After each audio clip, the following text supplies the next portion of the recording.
കഴിഞ്ഞ വീഡിയോയിൽ നമ്മുടെ കോഴിക്കുഞ്ഞിൽ ഒരാൾ മുട്ട പൊട്ടിച്ച് പുറത്തിറങ്ങാൻ ബുദ്ധിമുട്ടിയ ആളുടെ മുട്ട പൊട്ടിച്ച് നമ്മൾ അദ്ദേഹത്തിനെ സേഫായിട്ട് റെസ്റ്റ് ചെയ്യാൻ വിട്ടിരുന്നു. അപ്പോൾ ആ കുഞ്ഞിൻ്റെ വിശേഷങ്ങളെല്ലാം ഉൾക്കൊള്ളിച്ചുകൊണ്ടാണ് നമ്മുടെ ഇന്നത്തെ വീഡിയോ. നമ്മുടെ എല്ലാ പ്രിയപ്പെട്ട സുഹൃത്തുക്കൾക്കും ക്വാക്ക് ഫാമിലേക്ക് ഒരിക്കൽ കൂടി സ്വാഗതം. അതോടൊപ്പം തന്നെ നമുക്ക് അവിടുന്ന് ഇവിടുന്നൊക്കെ കിട്ടുന്ന മുട്ടകളെല്ലാം കളക്ട് ചെയ്തുകൂടെ നമ്മൾ പ്രീവിയസ് വീഡിയോയിൽ മെൻഷൻ ചെയ്തിരുന്നു. പക്ഷേ ഇവിടെ ആരാണ് മുട്ടയിടുന്നത് എന്നുള്ള കാര്യം നമുക്ക് ഇതുവരെ കണ്ടെത്താൻ പറ്റിയിരുന്നില്ല.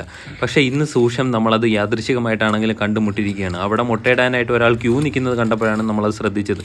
അപ്പോൾ തീർച്ചയായും അകത്തേക്ക് നോക്കിയപ്പോൾ ഒരു വെളുത്ത പെണ്ണ് അവിടെ ഇരുന്ന് മുട്ടയിടാൻ വേണ്ടി എഫേർട്ട് ഇടുന്നത് കണ്ടു. നമ്മളെ കണ്ടതും വളരെ കീനായിട്ട് അടുത്തേക്ക് വരുന്നുണ്ടെങ്കിൽ ഇറങ്ങി ഓടിക്കളയാമെന്നുള്ള ഒരൊറ്റ ലുക്കിൽ മാത്രം അവിടെ നമ്മളെ നോക്കിയിരിക്കുന്നതാണ് കണ്ടത്. എന്തായാലും അധികം പോയി ശല്യം ചെയ്യേണ്ട, കിട്ടുന്ന മുട്ടകളെല്ലാം നമുക്ക് സേഫായിട്ട് കളക്ട് ചെയ്ത് ഇൻക്യുബേറ്ററിൽ കൊണ്ടുവയ്ക്കാമെന്ന് തന്നെ കരുതി.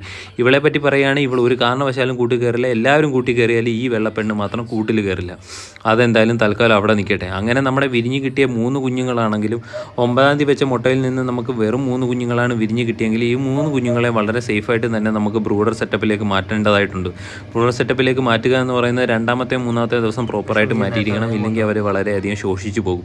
അങ്ങനെ എന്തായാലും നമ്മൾ നേരെ നമ്മുടെ സീനിയർ പിള്ളേരെല്ലാവരും കിടക്കുന്നതിൻ്റെ കൂട്ടത്തിൽ തന്നെ പുതിയ പേപ്പറൊക്കെ വിരിച്ചിട്ട് കുഞ്ഞുങ്ങളെ ഓരോന്നോരോന്നായി പറക്കി അവിടെ പാർക്ക് ചെയ്തു. താരതമ്യേന നമുക്ക് എല്ലാ ബാച്ചിലും വരുന്നതിനേക്കാളും കുറച്ചുകൂടെ ചെറിയ കുഞ്ഞുങ്ങളെയാണ് ഇപ്രാവശ്യം കിട്ടിയത്. പക്ഷേ ഒരു 20-25 ദിവസം കടന്നു കിട്ടിക്കഴിഞ്ഞാൽ പിന്നെ ഇവർക്കാർക്കും പ്രശ്നമുണ്ടാവില്ല. ചില മുട്ടകളുടെയാണോ ചില മുട്ടയിടുന്ന കോഴികളുടെയാണോ എന്നറിയില്ല, ചില കുഞ്ഞുങ്ങളൊക്കെ നല്ല ശോഷിച്ചിട്ടായിരിക്കും കിട്ടുന്നത്. അപ്പോൾ അതെന്തായാലും നമ്മൾ പോകെ ബ്രീഡ് ചെയ്ത് സോർട്ട് ചെയ്ത് എടുക്കേണ്ടതായിട്ടുണ്ട്. അപ്പോൾ നിങ്ങളെല്ലാവരും കാത്തിരുന്ന ഈ കുഞ്ഞ് ഇതാണ്. നമ്മൾ മുട്ട പൊട്ടിച്ച് പുറത്തിറക്കി വെച്ചിരിക്കുന്ന വെച്ചിരുന്ന കുഞ്ഞ് ഇതാണ്. ഇദ്ദേഹം കുഴപ്പമില്ലാത്ത രീതിയിൽ തന്നെയാണ് ഇരിക്കുന്നത്. പക്ഷേ വളരെ ശോഷിച്ചിരിക്കുന്ന ഒരു അവസ്ഥയിലാണ് ഉള്ളത്. എന്തായാലും നമ്മളിവിടെ വെച്ചിട്ട് തീറ്റയും വെള്ളവും അതോടൊപ്പം തന്നെ വെള്ളത്തിൽ ഗ്ലൂക്കോസും കലക്കിയിട്ടാണ് കൊടുക്കുന്നത്. ഇവിടെ എനർജി ഒന്ന് മെയിൻറ്റെയിൻ ചെയ്ത് കിട്ടാനാണ് കൊടുക്കുന്നത്. പക്ഷേ ഈ സീനിയർ പിള്ളേരുടെ ചവിട്ടും തൊഴിയും കൊണ്ട് ഇവർക്കൊക്കെ എന്തെങ്കിലും ഹെൽത്ത് പ്രശ്നങ്ങൾ, അതായത് ചവിട്ടി ഞെരിക്കുമോ എന്നുള്ളത് നമുക്ക് പേടിക്കേണ്ട കാര്യം തന്നെയാണ്. പക്ഷേ എത്രയും പെട്ടെന്ന് തന്നെ നമ്മൾ ഈ സീനിയർ പിള്ളേരെ തൊട്ടപ്പുറത്തെ കൂട്ടിലേക്ക് മാറ്റും. എന്തായാലും തീറ്റയെല്ലാം വിതറി ഇട്ട് കൊടുത്തതിന് ശേഷം നമ്മൾ നേരെ ഗ്ലൂക്കോസ് വെള്ളവും വെച്ച് കൊടുത്തിട്ടുണ്ട്. അപ്പോൾ ഇത് കണ്ടിട്ട് നമ്മുടെ മുന്നേ അവിടെ കിടക്കുന്ന പിള്ളേരെല്ലാവരും കൂടെ ഇത് കൊത്തിപ്പറക്കി തിന്നുന്നുണ്ട്. അവരോട് പരിചയപ്പെട്ട് അതൊക്കെ കണ്ടും കേട്ടും കൊത്തിപ്പറിച്ച് പഠിക്കാൻ വേണ്ടിയിട്ട് ഇവർ എഫേർട്ട് ഇടുന്നത് കാണുന്നുണ്ട്. അപ്പോൾ അത് കാണുമ്പോൾ നമുക്കൊരു സമാധാനം തന്നെയാണ്. അത്യാവശ്യം നല്ല രീതിക്ക് തീറ്റ കിട്ടിക്കഴിഞ്ഞാൽ വലിയ പ്രശ്നമൊന്നും ഉണ്ടാവില്ല. എന്നാലും നമ്മളിവിടെ സീനിയർ പിള്ളേരെ മാറ്റണം. അപ്പോൾ ഇത് കണ്ടിട്ട് ഇപ്പുറത്ത് ഇവിടെ വെള്ളം കുടിക്കാനിരിക്കുന്ന പിള്ളേരെ കൂടെ നിങ്ങളോടൊപ്പം ഒന്ന് പരിചയപ്പെടുത്തുകയാണ്. ഈ കൂട്ടത്തിലാണ് നമ്മൾ കഴിഞ്ഞ വീഡിയോയിൽ പറഞ്ഞതുപോലെ നമുക്കൊരു വലിയ ഒരു പൂവൻകൂട്ടനെ മിസ്സായത്. അവൻ ഇറങ്ങി ഓടിയതാണ് തീറ്റ കൊടുത്തത്. ഇറങ്ങി ഓടിയതിന് ശേഷം പിന്നെ അവ എവിടെയാണെന്ന് പോലും കാണാൻ കിട്ടിയിട്ടില്ല. കുറച്ച് നേരം ഒന്ന് കണ്ടെങ്കിലും 10 മിനിറ്റിന് ശേഷം നോക്കിയപ്പോൾ കണ്ടില്ല. അങ്ങനെ വെള്ളം കുടിച്ചുകൊണ്ടിരുന്നപ്പോഴാണ് ഇദ്ദേഹത്തിൻ്റെ കണ്ണിൽ തീറ്റയുടെ ഒരു ചെറിയ തരി കിടക്കുന്നത് കണ്ടത്. എന്നാൽ പിന്നെ അത് ഊതി കളയാമെന്ന് കരുതി. വെറുതെ കണ്ണിൽ വെച്ചിട്ട് പിന്നെ പ്രത്യേകിച്ച് ഇൻഫെക്ഷൻ ഒന്നും ഉണ്ടാക്കണ്ടല്ലോ എന്ന് കരുതിയിട്ടാണ് അത് ഊതി കളഞ്ഞിട്ട് അദ്ദേഹത്തിനെ വീണ്ടും സേഫായിട്ട് നമ്മൾ അവിടെ തന്നെ കയറ്റി പാർക്ക് ചെയ്തു. അങ്ങനെ എന്തായാലും നമ്മുടെ പിള്ളേരെല്ലാവരും ഇപ്പോൾ വളരെ ഹാപ്പി ആയിട്ട് തന്നെയാണ് ഇരിക്കുന്നത്. അതോടൊപ്പം തന്നെ നമ്മുടെ കൊച്ചു പിള്ളേരും വന്ന ഉടനെ തന്നെ മറ്റുള്ളവർ തീറ്റയൊക്കെ തിന്നുന്നത് കണ്ടിട്ട് അത്യാവശ്യം അവരും കൊത്തിപ്പറിച്ച് തിന്നാനൊക്കെ ശ്രമിക്കുന്നുണ്ട്. അവരും പഠിച്ച് തുടങ്ങുന്നുമുണ്ട്. അപ്പോൾ ഇദ്ദേഹം വളരെ ക്യൂരിയസ് ആയിട്ട് സീനിയേഴ്സ് തിന്നുന്നതും എന്താണ് ഇവിടെ സംഭവിക്കുന്നതും എന്നുള്ള രീതിയിൽ പകച്ചു നിൽക്കുകയാണ്. അദ്ദേഹത്തിൻ്റെ ബാല്യം പകച്ചു പോയി എന്ന് തന്നെ പറയാം. കുഞ്ഞുങ്ങൾ വിരിയുന്നതും അതോടൊപ്പം തന്നെ ഇൻക്യുബേറ്ററിൻ്റെ ഒക്കെ വീഡിയോ ചെയ്യുമ്പോൾ എല്ലാ സുഹൃത്തുക്കളും ചോദിക്കുന്ന ഒരു ചോദ്യമാണ്, നമ്മൾ ഏത് ഇൻക്യുബേറ്ററാണ് ഉപയോഗിക്കുന്നത്. നമ്മൾ ശരിക്കും പവർ സോളിൻ്റെ 200 മുട്ടകൾ വെച്ച് വിരിക്കാൻ കപ്പാസിറ്റിയുള്ള ഇൻക്യുബേറ്ററാണ് ഉപയോഗിക്കുന്നത്. അതോടൊപ്പം തന്നെ അതിന് മുന്നേ നമുക്ക് 60 മുട്ടകൾ വെക്കാനുള്ള ഇൻക്യുബേറ്ററും ഉണ്ടായിരുന്നു.